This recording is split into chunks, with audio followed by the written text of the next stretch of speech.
когда я еще училась в художественном училище, после окончания художественного училища нам предложили нескольким студентам бывшим поехать в Бухару обучаться залотному шитью. Я посоветовалась с папой. Он говорит, обязательно езжай, у тебя будет уникальная специальность. Плюс к тому, что у меня профессия художника. Вот в 91 году это было. Мы съездили там, обучились там. Средневековое, еще с времен Средневековья существовала цеховая организация у этих мастеров залотного шитья. Вот. И у них традиции настолько древние, глубокие, и они никогда не прерывались ни во время Советского Союза, и позже. А у нас тут, к сожалению, мастеров не было татарского шитья. И поэтому было решено студентов с художественным образованием отправить в древнюю Бухару обучаться древнему искусству залотного шитья. У нас с Бухарой всегда же связи были хорошие у татар. Там духовенство все там обучалось еще до революции. Вот. Мы поехали, обучились. Затем приехали с профессией. Вот я и еще одна девушка. В итоге до конца это прошли этот путь. Я приехала и первым делом начала изучать в фондах музеев вышивки татарские. Потому что Бухара Бухарой — это технология, там нужно было понять технологию, а орнамент и традиции татарские надо было все-таки изучить. Вот, потихоньку, все эти годы я занимаюсь восстановлением, возрождением залотного шитья татарского, исконно татарского, с изучением орнамента. Это же повлияло на то, что я поступила на ИСТФАК в КГУ, закончила ИСТФАК, специальность этнография. Затем аспирантура была в Институте истории, тоже по этой же специальности, но там уже совсем узко, именно татарское залотное шитье. Я написала диссертацию, но, к сожалению, до сих пор не защитилась. Татарское залотное шитье. Диссертация моя называется. Больше, конечно, сейчас практикой занимаемся. Я могу показать, как вышивались татарские тюбетейки. Современные тюбетейки, которые продаются у нас в магазинах, они не соответствуют старинным тюбетейкам. Ни по форме, ни по технике изготовления. Сегодня я буду показывать, какая должна быть традиционная татарская тюбетейка такья. Она должна быть мягкой. Мягкая она потому, что в специальной технике простегана, и в эти простеганные полоски продета джутовая нить. А в древности туда продевали конский волос. И поэтому тюбетейка такая мягкая и эластичная. Они были без вышивки и с вышивкой.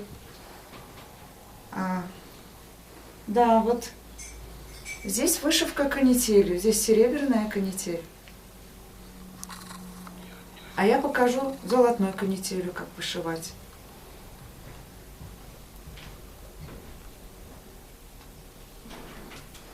Конкретно как это внутри.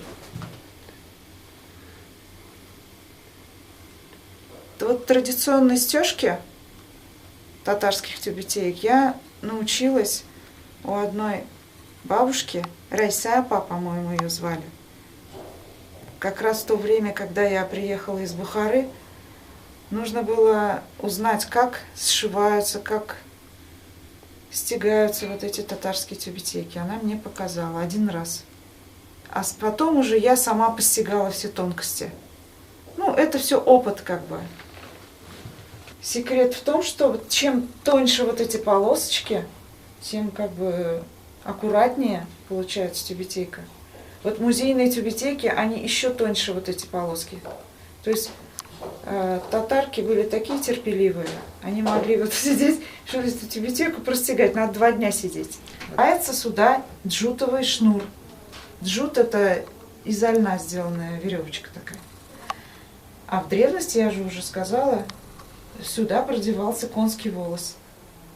Конский волос чем хорош был? Он не гнил, и он эластичный. А сейчас в современной вот индустрии пошива одежды конский волос используется в корсеты, его вставляют. Даже высокая мода использует это.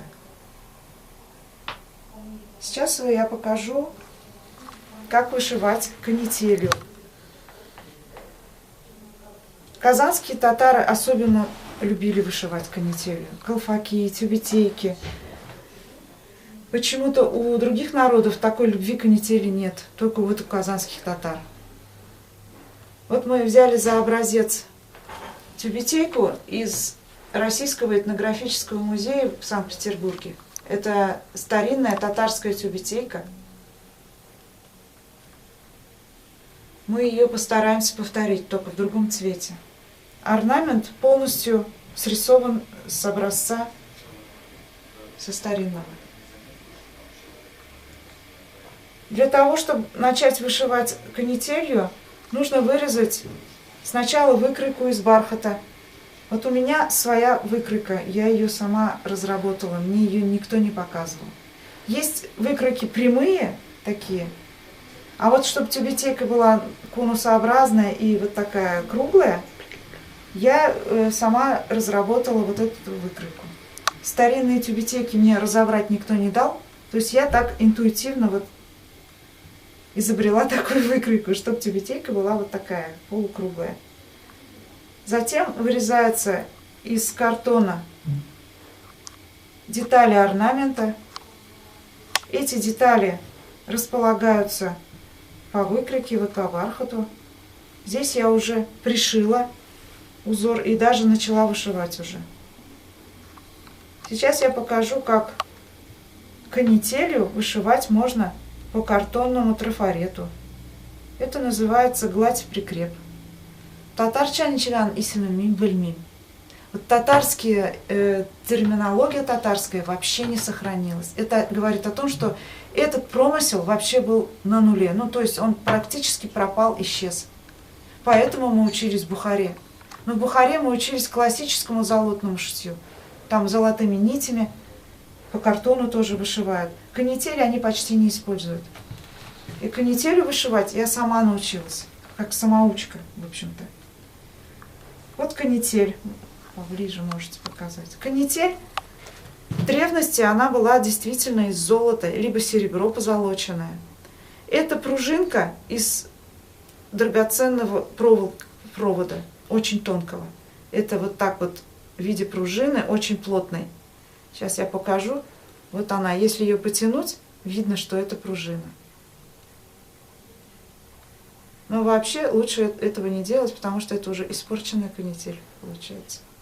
Чтобы ее пришить, надо нарезать определенной длины. Вот, допустим, для этого листочка нужно нарезать вот соответственно ширине вот этого листочка такие кусочки канители, а потом они будут пришиваться. Вот листочек, вырезанный из картона. Для того, чтобы его вышить, я сейчас буду вот нарезать определенной длины кусочки канители. Ну, конечно, это все на глаз, никто сантиметром не измеряет, и это все как бы опытным путем. Вот я их нарезала. Сейчас буду пришивать. Берется простая нить, вот обычно под цвет золота, желтоватая. И начинаем вышивать. Это называется рабочая нить, нить прикрепа. Я прикрепляю кусочки канители поверх картона.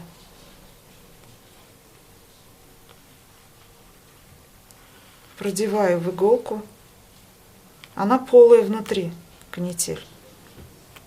Некоторые вот даже знать не знают, что это такое. Вот я продеваю в иголку, вот, и пришиваю. Вот отсюда у меня вышла нить, другому краю как бы я вот, параллельными стежками, чтобы чем плотнее будет, чем ровнее вот эти параллельные стежки, тем красивее будет. Так, это слишком длинное.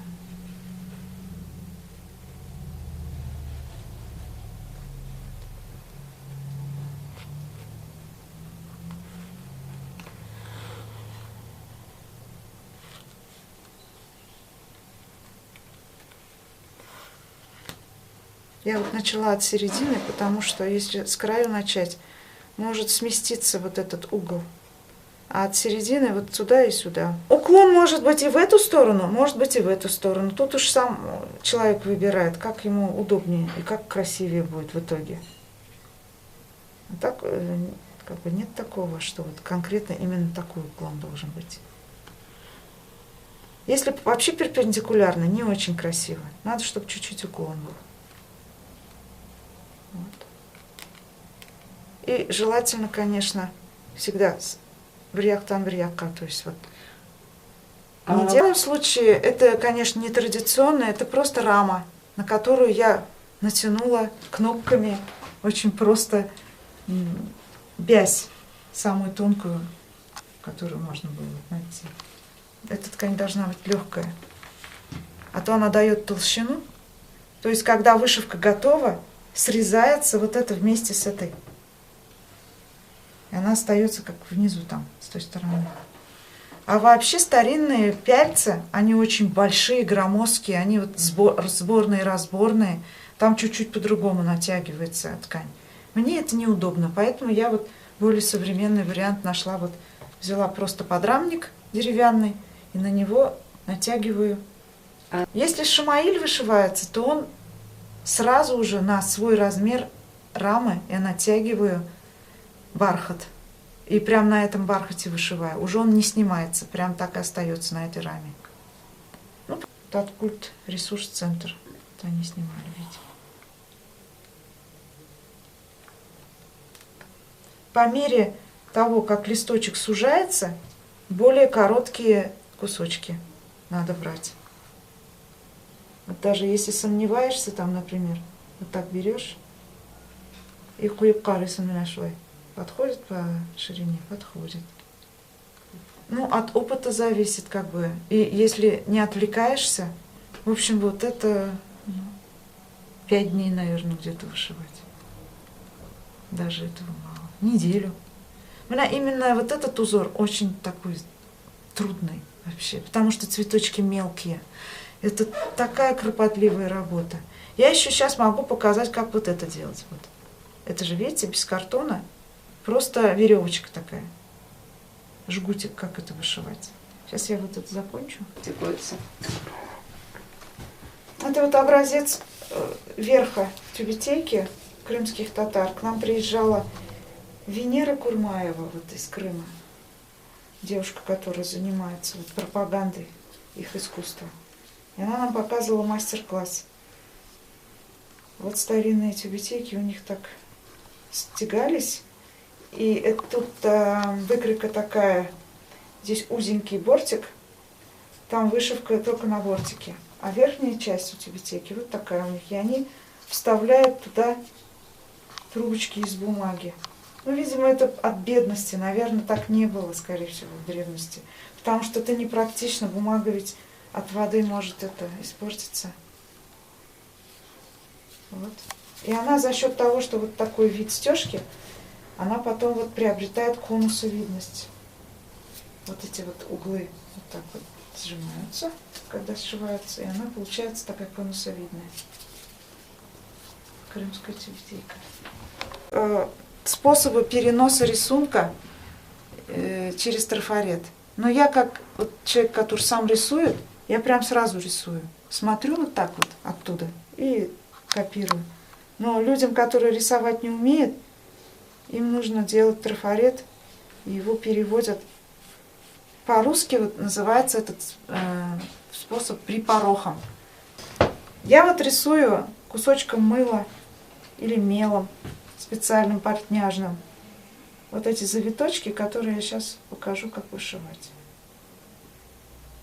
Это уже без картона, непосредственно на бархате узор рисуется.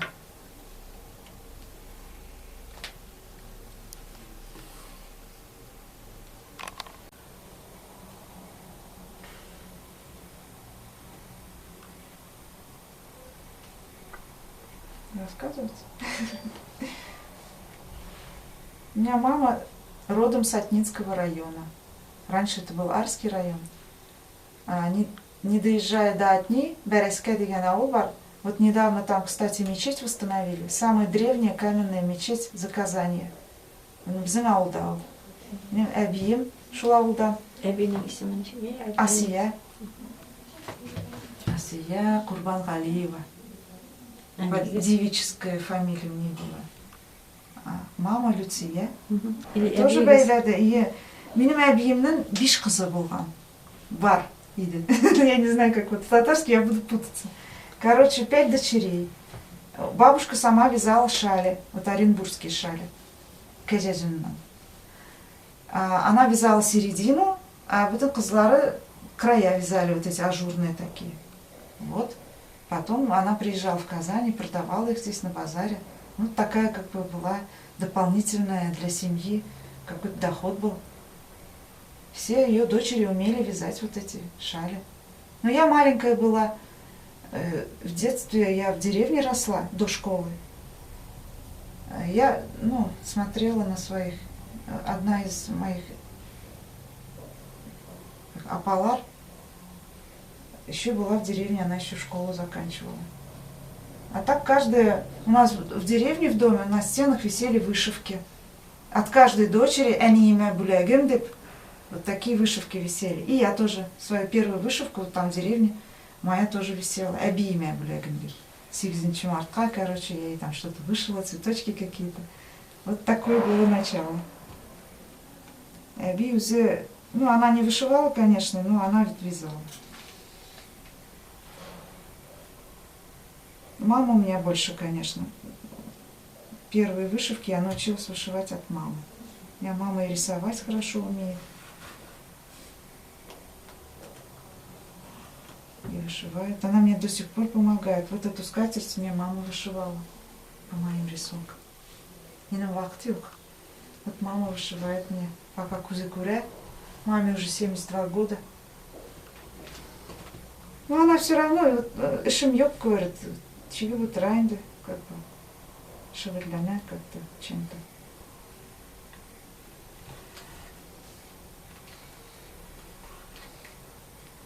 Ну вот золотое шитье она не может. Вообще, говорит, кузгавик, вот это золото отсвечивает, очень блестит. А она говорит, у меня глаза болят от этого. Разновидностей, как вышивать, кто не показывал. То есть я сама. Это как бы самоучка в этом плане. Особенно колфаки. Вот просто смотрели на старые колфаки, и вот глядя на них, догадываешься уж, как это все вышивалось. Не могу деть нитку в полку, все, я слепая. Сейчас могу.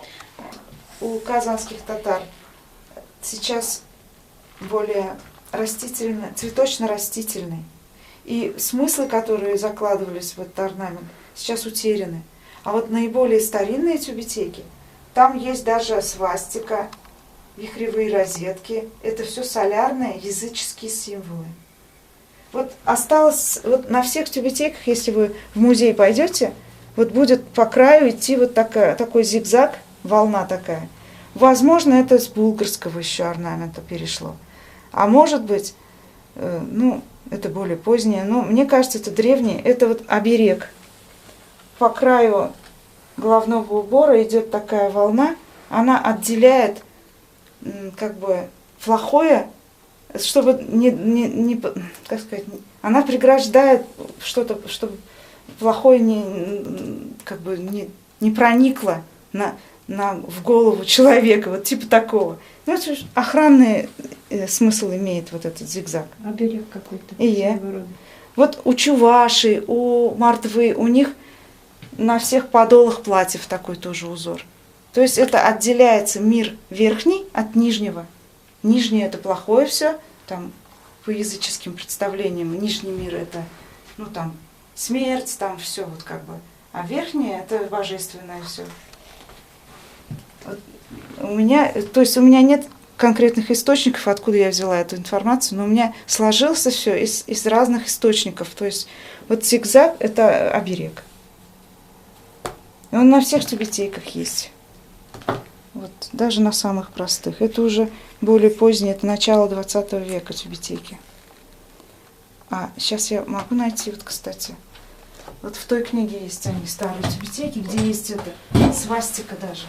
У нас вот некоторые татары, очень сильно мусульмане, которые, да, они не знают, они думают, они говорят, о, все, что крест напоминает, уберите, пожалуйста. А вот на старинных тюбетейках как раз кресты есть. Крест не всегда же означал христианство. Это же язычество. Но вот здесь нет, это сибирско-татарская головная убор. Сейчас я найду. Еще у разных территориальных групп татар отличается все это. Вот, кстати, можем показать. Вот канитель в основном использовалась в вышивке, в украшении колфаков. Это казанские колфачки такие.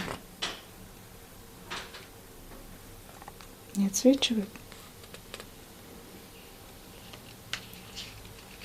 На некоторых колфаках музейных, кстати, стоит даже вот такая бирка, и там написано, какого процентном соотношении в канителе есть золото. Это когда вот промысел был в конце 19-го, начале 20 века. Есть тоже вот серебряные монетки. Я до тюбетейки хочу дойти. Сейчас тюбетейку покажу вот эту, которую я имела в виду. Блин, где они? Это ладно. Что здесь колпак? Потерял меня. Вот посмотрите, вот здесь вот свастика на этой тюбетейке, потому что здесь плохо видно. Вот это орнамент вообще булгарский, вот эта волна. А вот здесь на самом деле четырехчастная вот эта крутящаяся свастика. Это в Национальном музее такая тюбетейка хранится. То есть эти более поздние. Вот тоже, видите, все простеганное. У меня был чулок тоже, да? Когда видят люди, я делала такое. Говорят, это не татарское. А это что, вот не татарское? Оно в музее есть. Ну, видимо, какие-то из них были детские, да? Тут вообще 3 вон этих. Мне кажется, может быть, из Турции это пришло. Вот фески же носили. Может, оттуда мода пришла. Вот это на крымскую похоже. Вот это такая же стежка, как на крымской. Но у нас тоже такие были. Вот все татарские. Чисто татарские. Мне люди говорят, такие высокопоставленные, говорят, ты что, чеченские делаешь тюбетейки? Причем тут Чечня? Вот это же наши. Вот написано. Начало 20 века. 30-е годы. Вот это вот более старое. Середина 19 века. Вот это вот. Самая известная татарская тюбетейка. Шанель Армена. Что это? Татарская это? Ну, может быть, откуда-то мода пришла, но татары такое носили. Вот это вот очень красивое. Очень красиво. Тоже тебенек. Сой.